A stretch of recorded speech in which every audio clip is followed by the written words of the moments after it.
Authorities in New York say at least 2 people have been killed after a Mexican Navy ship collided with the landmark Brooklyn Bridge. Around 20 others have been injured. The training ship was departing the city when it struck the bridge, snapping its 3 masts. A beautiful scene on the East River in New York City, quickly turning into a disaster.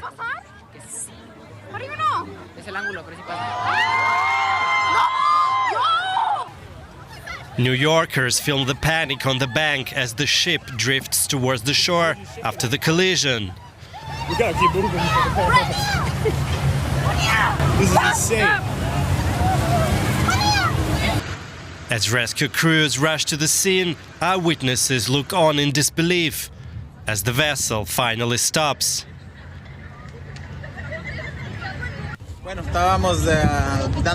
We were saying goodbye to all the guys who were leaving. The ship had already departed. A few seconds after it left the dock where it was, we suddenly saw all the lights, how they collided, hit the bridge, and they all fell underneath.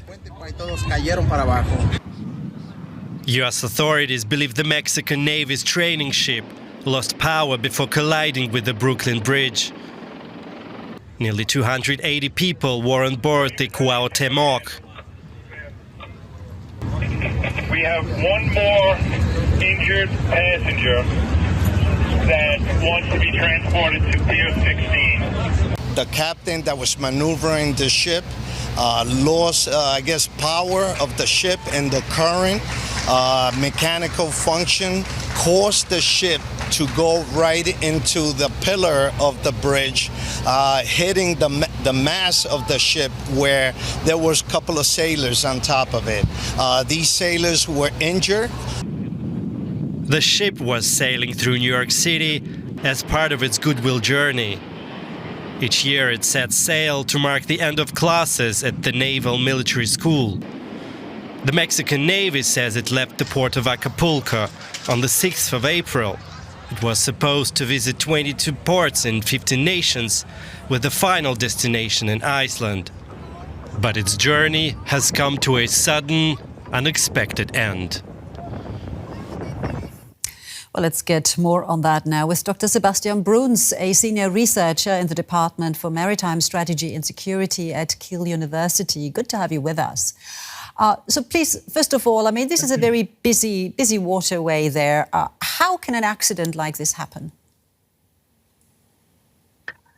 Well, from what we know now, it seems that the ship lost its auxiliary power, which means despite the fact that it's obviously a sail ship, it has an engine. And that engine appears to have failed right as the ship departed its berthing with a tug line to the ship, but apparently that tug line did not hold the ship as it drifted upwards the East River and in these difficult conditions, these difficult tides and the strong currents that are a landmark of that part of New York City.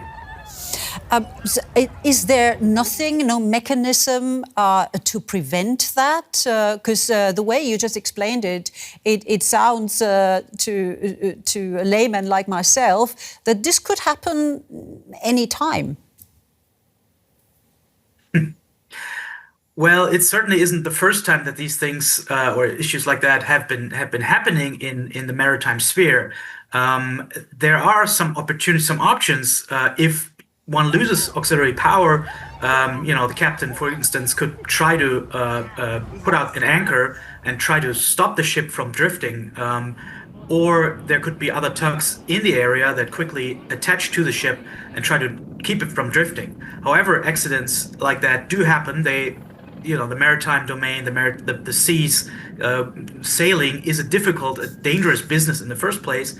And these things happen at a relatively quick speed as well. And so the reaction time was apparently much too slow, or not enough in reaction time to keep the ship from hitting the bridge. And perhaps just to clarify, because that sailing ship was departing New York, it got into the harbor safely at first, but coming out, it also looked like the bridge was simply too low. That is correct. The ship pulled into Manhattan's South Street seaport. for a visit to New York City as part of the naval diplomacy cooperation agreements that Mexico and the United States have. And as it was departing, it was due to go south, but instead, because it lost the engine power very quickly, perhaps right after the lines were cast and the ship was coming adrift, the ship moved upwards the East River. Despite its name, this is not a river. This is a saltwater strait, which means it connects two. There's no fresh water in it. It connects two bodies of seawater, and again, there can be very high current. So instead of going down south, it went north. Well, Sebastian Bruns from Kiel University, thank you so much for your insights.